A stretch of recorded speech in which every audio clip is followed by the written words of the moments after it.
Hey, this is Steve. It's 7:30 on Saturday evening. Got a long weekend ahead of us, so it's great. And we also got some waves. So today there was some surf coming in across most of the east coast of Florida. The west coast is next with hopefully some good surf. I would think after it gets past the Dry Tortuga, Key West sandbars there, or islands and barriers, it could probably roll into areas north of, let's say, Fort Myers tomorrow. I think Captiva and Naples will definitely be hit, but maybe later on in the day. Um, Places like Fort Myers and St. Petersburg and Tampa will probably get it a little bit earlier, I think. But I'm not a big expert on that West Coast side, so you guys know more about that, I guess, if you're interested in that. Um, the thing about it now, Gustav is a huge storm, absolutely massive storm, and as you can see here, it's hitting the east coast. I'm sorry, the northwest coast of Cuba with 150-mile-an-hour winds, and it's expected to even get stronger than that once it gets past Cuba. Its beeline is supposed to be towards the Louisiana coastline, so we'll see how that goes, and you know, God help them if they do get hit because they're going to need it, and that's the last thing they really need. Really, they still have scars from Katrina. They're deep and still bleeding in some cases, and the last thing they need is another shot. So hopefully it'll be okay, and maybe it'll fizzle out a little bit before it hits. But they're expecting this thing to crank up near 160 miles an hour on that trek from Cuba to the northern Gulf Coast states. I would say anywhere from Pensacola to the Texas coastline, you have to watch this one. Here you can see the wind fields here of Gustav go out about 250 miles um, around the center and about 50 miles around the cores where the hurricane force winds are. Here are those tracks again that I'm showing you. I talked about. They're in consensus to saying that they're gonna go ahead and bring this right into Louisiana, maybe eastern Texas. But either way, they're gonna get some major winds, some major water getting piled up against certain areas, and it's gonna be a huge issue there. So we'll see what happens. Here's the radar out of Key West. You can see that they're getting, Key West is actually getting hit pretty heavily with some probably near tropical storm winds. I'm up here in the southeast part of Florida, and we're only getting maybe 20 to 25-mile-an-hour winds. But we expect it to, probably build tonight and tomorrow. So we'll see. And you can see where the center is of Gustav. It's going to get pretty close to the U.S. coastline there of Key West. So yeah, hold on tight. Count your lucky stars above, because you're not going to get directly impacted on this by the eye wall, at least. So once again, you guys are living in paradise, and you're still going to be able to. So hunker down. You never know. Watch the storm. That's all I can say for you Key West people. Here are here's some cloud tops. You can see that it's got a lot of. I mean, the eye wall is a perfect circle when it crossed near the Isle of Youth there, and it impacted that part of Cuba on the northwest side there, or southwest side. I'm sorry if you want to say that. But it looks pretty healthy. It looks real healthy. The southern part of it looks a little drier than the north, but it's got a lot of outflow, and I don't think it's going to weaken too much as it goes across Cuba. Maybe cut it down to maybe a Cat 3, and then quickly ramp up to a Cat 4, Cat 5 after that. The waves on the west coast there will be really basically prevalent on how and where that eye goes off and how fast that goes off. I'm expecting the west coast to probably get surfed sometime in the afternoon there. So here is the overall view. You got Gustav on the left side there. You got Hanna in the middle. You got a storm that you don't really see. It's over on the right-hand side. That's number 97 that they're investigating, and then there's something in the middle.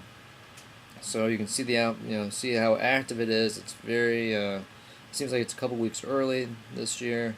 Either way, it's an active time for us, and it's interesting because we are starting to see some cool fronts head into the northern part of the country. So we might get some really violent storms and some tornadic activity when some of these things come across with some of the colder air that's up in the northern Gulf. Possibly, it might suck some of that stuff down.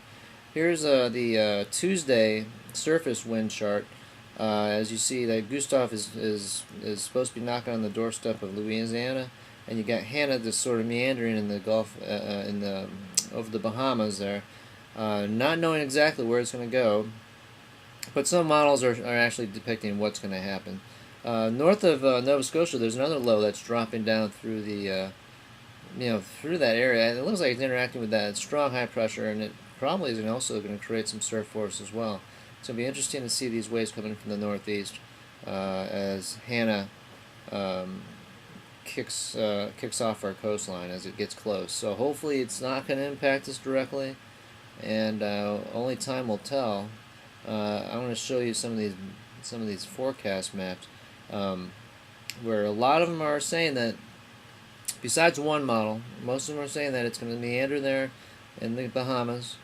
Here it is. Well, actually, this is Sunday and Monday's positions. Not even in the Bahamas yet. Still not. Still on the east side of the Bahamas, heading that way. Here are your models showing its approach towards the Bahamas, but then sort of going slowly and then bouncing off and heading up towards the northwest, which, we'll see where it goes from there. I think it could really gain some speed after Gustav runs off, runs and gets out of the scene.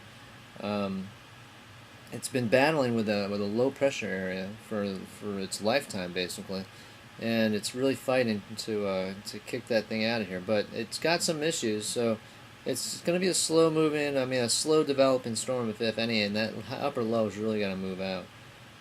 Either way, it's going to create some big surf for us.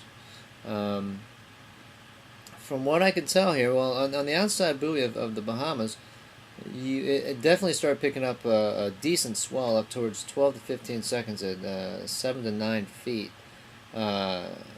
And that energy is going to be seen most likely on the central and north coasts of Florida, and all up along the mid-Atlantic coast. You should see the waves probably push in from probably the Treasure Coast north, maybe not even the Treasure Coast, maybe up near Sebastian northward because of the angle and the blockage that may occur here.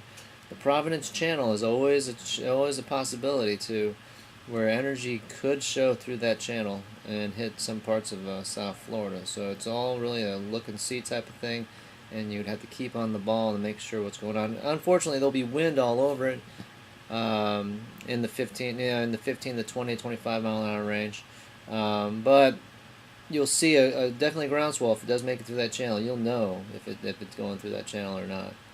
So hope you guys have a good weekend. It's a holiday, so you got Monday off, which is great.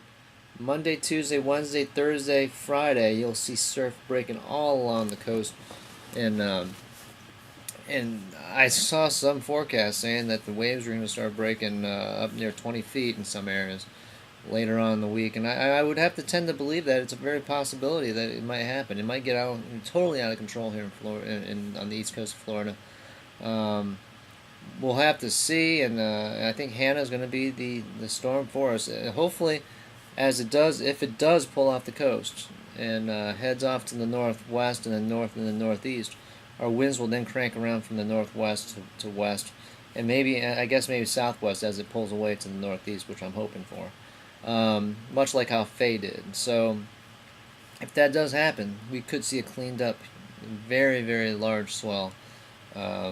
And we'll have to see what happens. So keep your fingers crossed, and we'll see what happens. It's going to be a real interesting week.